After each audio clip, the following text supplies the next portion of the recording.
utuh ya, secara lengkap konstruksi perkara dan lain-lainnya begitu ya. Nanti poin-poin ini akan dibacakan oleh Pak Ketua yang hadir pada sore hari ini dan juga Pak Deputi Penindakan Pak Karyoto. Setelah itu nanti kami akan tunjukkan barang buktinya ya di hadapan teman-teman semuanya. Baru setelah itu seperti biasa kami beri kesempatan teman-teman untuk bertanya lebih jauh terkait dengan perkara ini. Jadi khusus sore hari ini pertanyaannya adalah terkait dengan kegiatan tangkap tangan ini ya. Baik, kami silakan Pak Ketua untuk membacakan beberapa poin perkembangan dari kegiatan tangkap tangan yang telah KPK lakukan. Kami silakan Pak.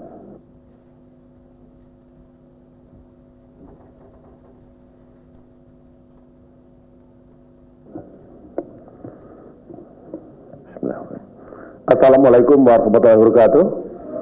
Selamat sore, selamat malam, salam sejahtera untuk kita sekalian. Om Swastiastu, Salam, Namo Buddhaya, Salam Kebajikan. Yang saya hormati rekan-rekan wartawan, jurnalistik, saudara-saudara, bapak, ibu-ibu sekalian, sebangsa dan setanah air dimanapun berada. Pada sore hari ini, tentu kita mengikuti berita dari kemarin bahwa KPK untuk kesekian kalinya melakukan tangkap tangan terhadap para pelaku korupsi.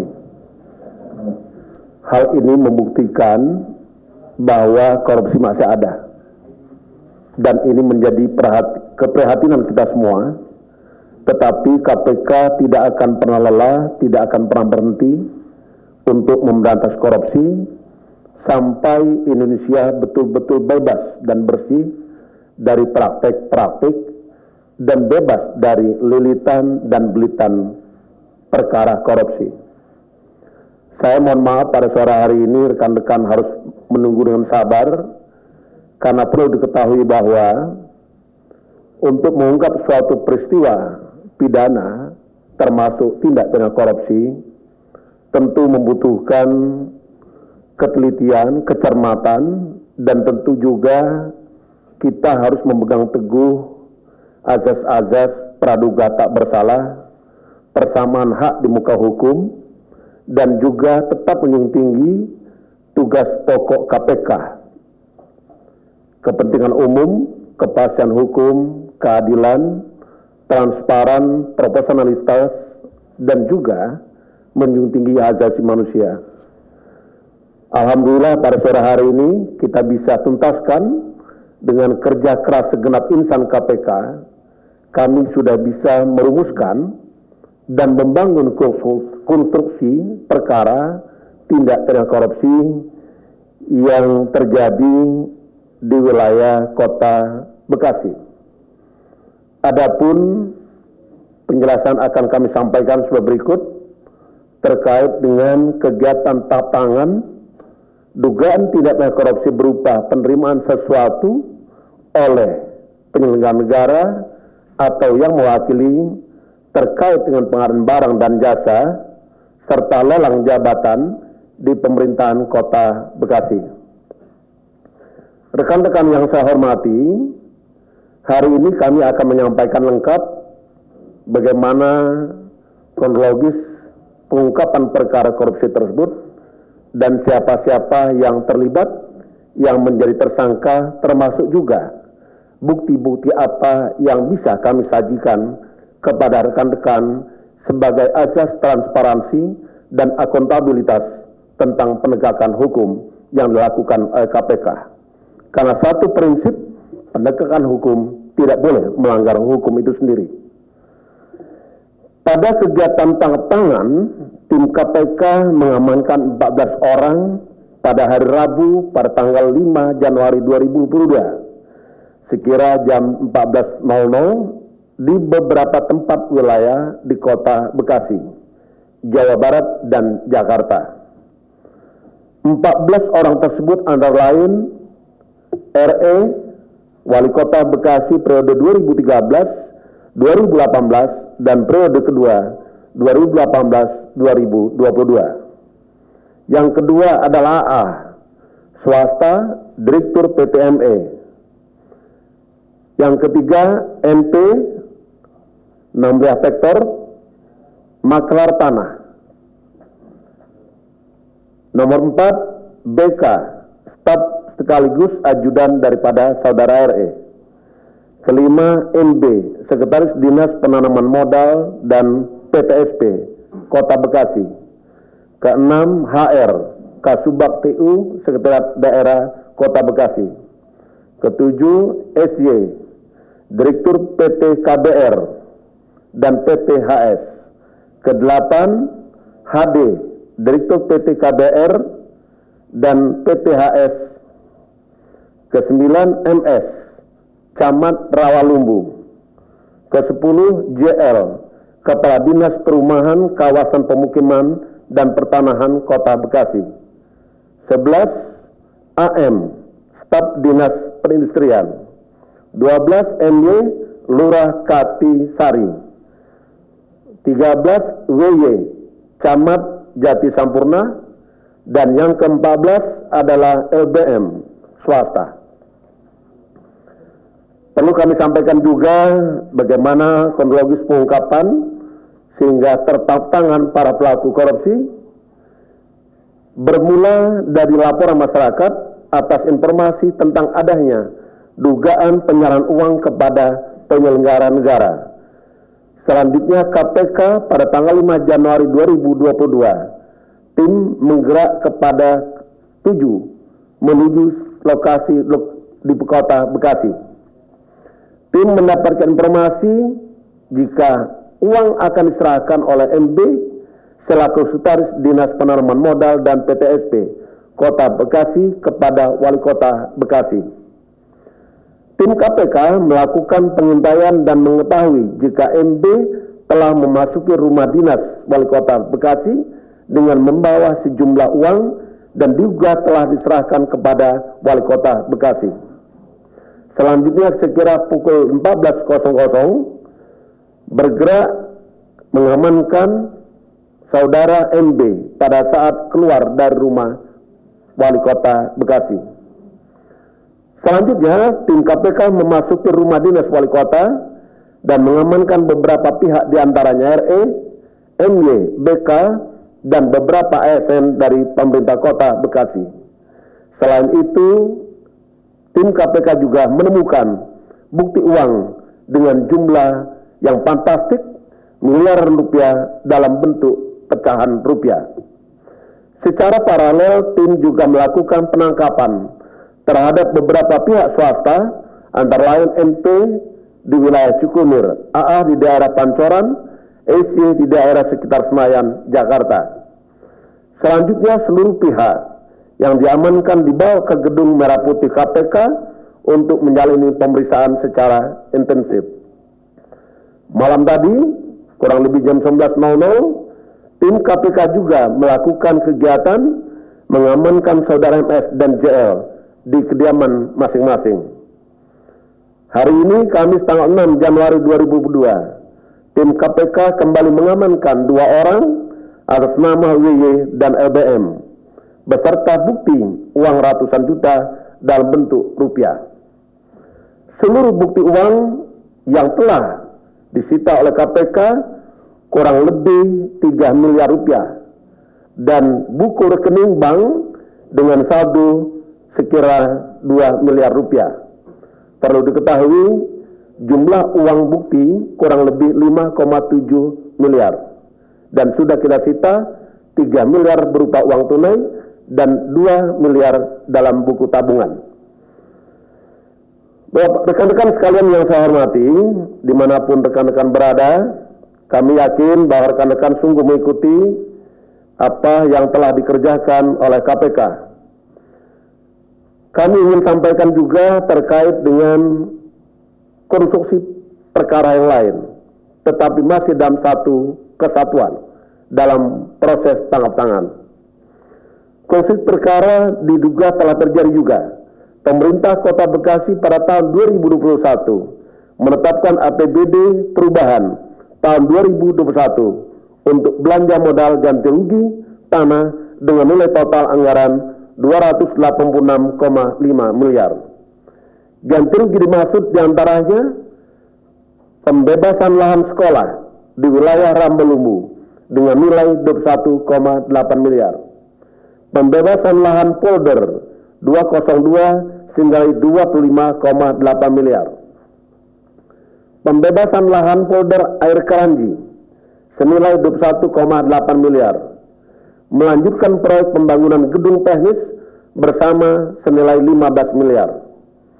Atas proyek-proyek tersebut, tersangka RE selaku Wali Kota Bekasi periode 2018-2022 diduga menetapkan lokasi pada tanah milik swasta dan melakukan intervensi dengan memilih langsung para pihak swasta yang lahannya akan digunakan untuk proyek pengadaan dimaksud, serta meminta untuk tidak memutus kontrak pekerjaan. Sebagai bentuk komitmen, tersangka RE diduga telah meminta sejumlah uang kepada para pihak yang lahannya diganti rugi oleh pemerintah kota Bekasi, diantaranya menggunakan sebutan untuk sumbangan masjid. Selanjutnya, pihak-pihak tersebut menyerahkan sejumlah uang melalui perantara orang-orang yang merupakan kepercayaan, yaitu saudara JL yang menerima uang sejumlah 4 miliar rupiah dari LBM, WY yang menerima uang sejumlah 3 miliar dari MS dan mengatasnamakan sumbangan ke salah satu masjid yang berada di bawah yayasan milik keluarga RE sejumlah 100 juta rupiah dari SY. Selain itu, tersangka RE juga diduga menerima sejumlah uang dari beberapa pegawai pada pemerintahan Kota Bekasi sebagai pemotongan terkait posisi jabatan yang diembannya di pemerintah Kota Bekasi. Jadi ada pungutan juga ya. Uang tersebut diduga dipergunakan untuk operasional tersangka RE yang dikelola oleh MY yang pada saat dilakukan tangkap tangan tersisa uang sejumlah 600 juta rupiah. Jadi ada uang operasional yang disita oleh KPK. Di samping itu juga terkait dengan pengurusan proyek dan tenaga kerja kontrak di pemerintahan Kota Bekasi, RE diduga menerima sejumlah uang 30 juta rupiah dari AA melalui MB. Berdasarkan hasil pemeriksaan keterangan-keterangan para saksi dan bukti-bukti yang telah dikumpulkan oleh KPK, KPK berkesimpulan terdapat 9 orang tersangka dalam perkara tangkap tangan dugaan tindak pidana korupsi menerima hadiah yang dilakukan oleh penyelenggara negara. Para tersangka tersebut sebagai berikut. Sebagai pemberi ada 4 orang. Pertama AA, kedua LBM, yang ketiga SY, yang keempat MS. Sementara sebagai penerima tersangka RE, MB, MY, WY, dan JL. Selanjutnya, demi kepentingan penyidikan, penuntutan dan peradilan, maka para tersangka dilakukan penahanan di KPK dan sebagai pemberi, saudara AA dan kawan-kawan disangkakan melanggar pasal 5 ayat 1 huruf A atau pasal 5 ayat 1 huruf B atau pasal 13 Undang-Undang 31 tahun 1999 tentang pemberantasan tindak pidana korupsi sebagaimana telah diubah dengan Undang-Undang nomor 20 tahun 2001 tentang perubahan atas Undang-Undang nomor 31 tahun 1999 tentang pemberantasan tindak pidana korupsi yaitu pasal 55 ayat 1 ke 1 KUHP.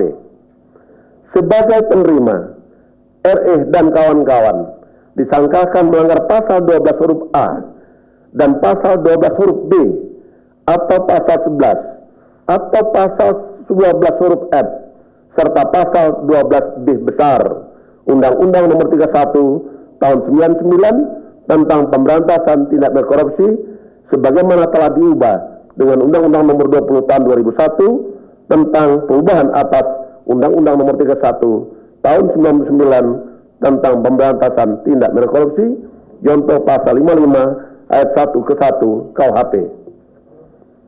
9 tersangka tersebut ditahan mulai tanggal 6 Januari 2022 sampai dengan tanggal 25 Januari 2022.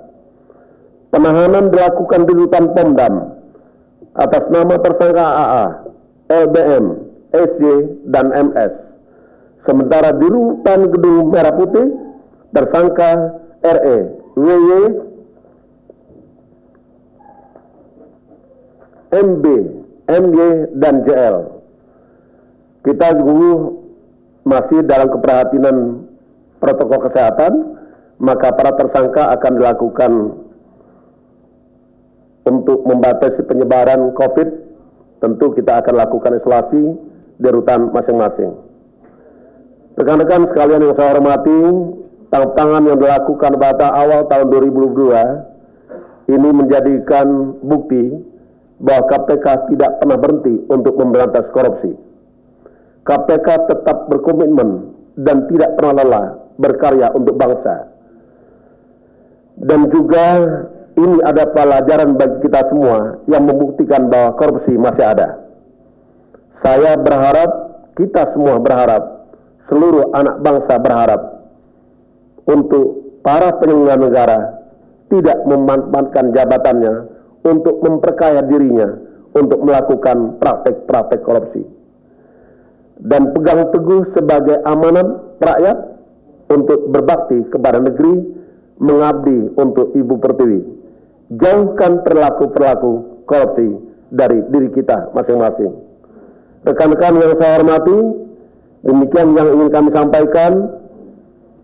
Kita baru saja memperingati Hari Anti Korupsi Sedunia. KPK mengambil tema Satu Padu Membangun Budaya Anti Korupsi. Mari bersama-sama KPK memberantas korupsi terus tanpa henti, dan kita juga memimpikan Indonesia betul-betul bebas dan bersih dari korupsi. Terima kasih. Saya akhiri, wassalamualaikum warahmatullahi wabarakatuh. Om Santi, Santi, Santi Om.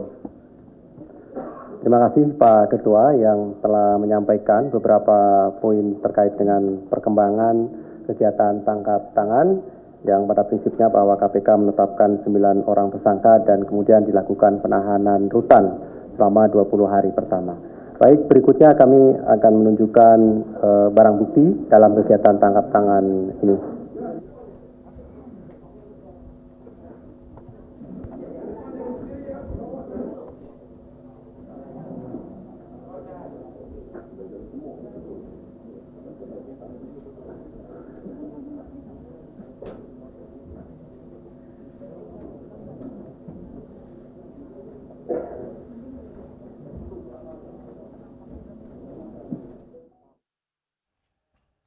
Pemirsa, demikianlah konferensi pers KPK terkait kasus korupsi yang menjerat Wali Kota Bekasi Rahmat Effendi. Dan informasi tadi sekaligus mengakhiri kebersamaan kita dalam iNews sore hari ini. Tetap jaga protokol kesehatan karena pandemi belum usai. Saya Davi Pratama. Dan saya Stefani Patricia. Terima kasih, selamat sore dan sampai jumpa.